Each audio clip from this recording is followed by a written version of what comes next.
Praise the Lord. கர்த்தருக்கு மகிமை உண்டாவதாக. இது நல்ல காலை வேளையில் கர்த்தருடைய வார்த்தை மூலமாய் உங்கள் யாவரையும் சந்திப்பதிலே நான் மிகுந்த மகிழ்ச்சி அடைகிறேன். சங்கீதம் 91 சங்கீதம் 11 உன் வழிகளெல்லாம் உன்னை காக்கும்படி உனக்காக தம்முடைய தூதர்களுக்கு கட்டளையிடுவார்.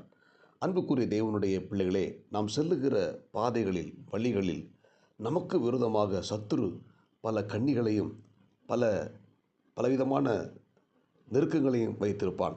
ஆனால் தேவன் தம்முடைய பிள்ளைகளை அனுப்பும்போது தனியாக அனுப்ப மாட்டார்.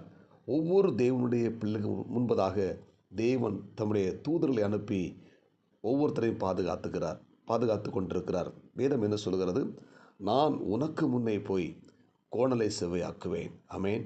அப்போ நம்முடைய பாதைக்கு முன்னாக நிறைய கோணல்கள் இருக்கிறது, நிறைய தடைகள் இருக்கிறது. இது எல்லாவற்றையும் ஆண்டவர் உடைத்து போட்டு நம் ஒவ்வொருத்தரையும் பாதுகாக்க போதுமான தேவனாகவே இருக்கிறார். இந்த காலை நேரத்தில் இறைவார்த்தை கேட்கிற தேவனுடைய பிள்ளைகளே, நாம் சோர்ந்து போக வேண்டாம். நாம் செல்லுகிற பாதையில் நாம் தனியாக போய் கொண்டிருக்கிறோம் என்று நீங்கள் அங்கலாய்த்து கொண்டிருக்கலாம். சோர்ந்து போகாதீங்க. தனியாக அல்ல, உங்களுக்கு பின்னே ஒரு திரள் கூட்ட தேவனுடைய தூதர்கள் சூழ்ந்து கொண்டு நம்மை அற்புதமாக ஆச்சரியமாக வழிநடத்தி கொண்டிருக்கிறார்கள். யாக்கோபுடைய வாழ்க்கையை நாம் கவனித்து பார்ப்போமானால், யாக்கோபு தன்னுடைய மாமனார் வீட்டுக்கு புறப்பட்டு போகும்போது அவன் கொண்டு போன ஆகாரம் எல்லாம் தீர்ந்து போய்விட்டது. இப்பொழுது களைப்படைந்தவனாய் இந்த யாக்கோபு லூஸ் என்கிற இடத்துல ஒரு கல்லை எடுத்து தலையில் வைத்து தூங்கி கொண்டிருக்கிறார். இவருடைய கவலை எல்லாம், எப்படி என்னுடைய மாமனார் வீட்டுக்கு போய் சேரப்போகிறேன், என் கூட ஒருவரும் இல்லையே, நான் தனித்து விடப்பட்டவனைப் போல போகிறேனே என்று சொல்லி அங்கலாய்த்து கொண்டு இவன் அந்த கல்லில் தலையை வைத்து தூங்கி கொண்டிருக்கிறார். சற்று நேரத்தில் தேவன் தன்னுடைய தரிசனத்தை காட்டும்போது தேவதூதர்கள் ஏறுவதும் இறங்குவதுமான தரிசனத்தை பார்க்கிறான். ஆமேன். இதை பார்த்தவுடனே அந்த யாக்கோபுக்கு மிகுந்த சந்தோஷம். நான் இவ்வளோ நாட்களும் நான் நடந்த பாதையில் நான் இதுவரைக்கும் தனியாக நடக்கலை, என் கூட தேவன் தம்முடைய தூதரை அனுப்பியிருக்கிறார் என்று சொல்லி விசுவாசித்து, இது பயங்கரமாக இருக்கிறது, இது தேவனுடைய வீடே அல்லாமல் வேறொன்றுமில்லை என்று சொல்லி அந்த இடத்துக்கு, லூஸ் என்கிற இடத்துக்கு பெத்தேல் என்ற பெயரை சூட்டுகிறான். அன்புக்குரிய தேவனுடைய பிள்ளைகளே, இந்த காலை நேரத்தில் யாக்கோபை போல நாம் தனித்து போனது போல் இருக்கலாம். ஆனால் நம்மை சூழ்ந்து கொண்டிருக்கிற தேவ தூதர்கள் ஒவ்வொரு நாள் நம்மை அற்புதமாக ஆச்சரியமாக வழி நடத்துகிறார்கள். இந்த யாக்கோபு அங்கே கர்த்தருக்கு பொருத்தனை பண்ணுகிறான். ஆண்டவரே, என்னோடு கூட இருந்து நான் என் மாமனார் வீட்டுக்கு அங்கே போய் நான் பத்திரமா சேரணும். நான் போயிட்டு திரும்பி வரும்போது நீர் ஆஸ்வதித்தீங்கன்னா எல்லாவற்றிலும் உங்களுக்கு தசமாக கொடுப்பேன் என்று சொல்லி அந்த யாக்கோபு அங்கே பொருத்தனை பண்ணுகிறான். அன்புக்குரிய தேவனுடைய பிள்ளைகளே, அந்த யாக்கோபோடு கூட தேவன் தம்முடைய தூதரை அனுப்பினார். ஒருவேளை இந்த காலை நேரத்தில் இறைவார்த்தை கேட்கிற நம்முடைய வாழ்க்கையில் நம்ம தனித்து விடப்பட்டவர்களைப் போல் இருக்கலாம். சோர்ந்து போகாதீங்க. எல்லாராலும் கைவிடப்பட்டவர்களைப் போல் இருக்கலாம். சோர்ந்து போகாதீங்க. நம்ம கூட ஒரு திரள் கூட்ட தேவ தூதர்களை தேவன் நமக்கு அனுப்பி வைத்திருக்கிறார்.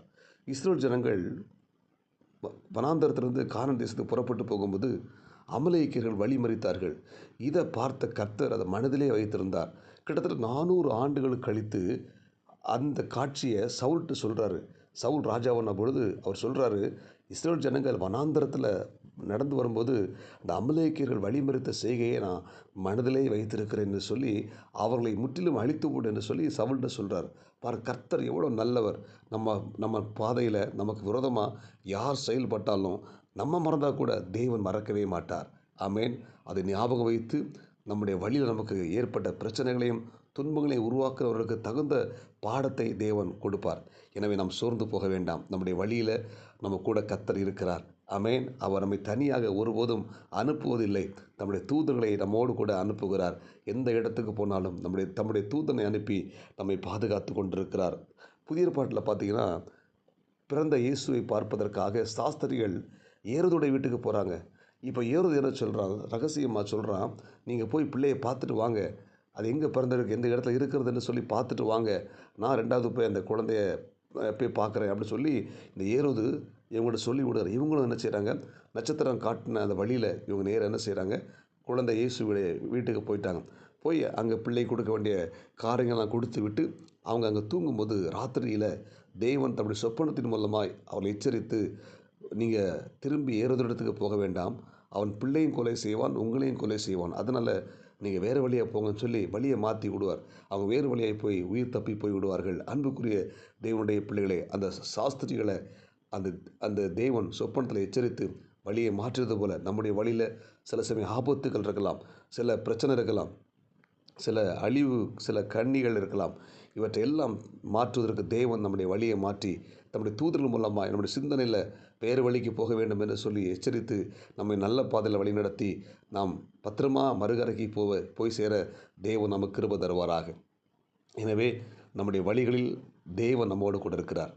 நம்ம செல்லுகிற பாதையில் தேவன் தம்முடைய தூதரை அனுப்பியிருக்கிறார். ஒருவேளை நாம் தனித்து விடப்பட்டவர்களைப் போல இருக்கலாம். சோர்ந்து போகாதீங்க.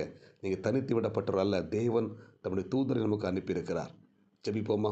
பரலோக தேவனே, இந்த இறைவார்த்தை கேட்ட ஒவ்வொரு தேவனுடைய பிள்ளைகளுக்காக நான் ஜெபிக்கிறேன். இந்த இறைவார்த்தை கேட்ட ஒவ்வொரு தேவனுடைய பிள்ளைகள் கர்த்தர் ஆஸ்வதிங்க. எங்களுடைய வழிகளில் எங்களை காப்பதற்கு உம்முடைய தூதரை அனுப்பி கொடுத்துருக்கிறீங்கப்பா. இந்த வார்த்தைகளுக்காய் ஸ்தோத்திரம். தொடர்ந்து எங்களை ஒப்புக் கொடுக்கிறோம். இந்த நாளுக்குரிய கிருபையால் எங்கள் வழி நடத்தும். இயேசுவின் நாமத்தில் ஜெபிக்கிறோம் நல்ல பிதாவே, ஆமென். God bless you. உங்கள் யாவரையும் கர்த்தர் ஆஸ்வதிப்பாராக. இந்த நாள் உங்களுக்கு இனிமையாய் அமையட்டும். ஆமென்.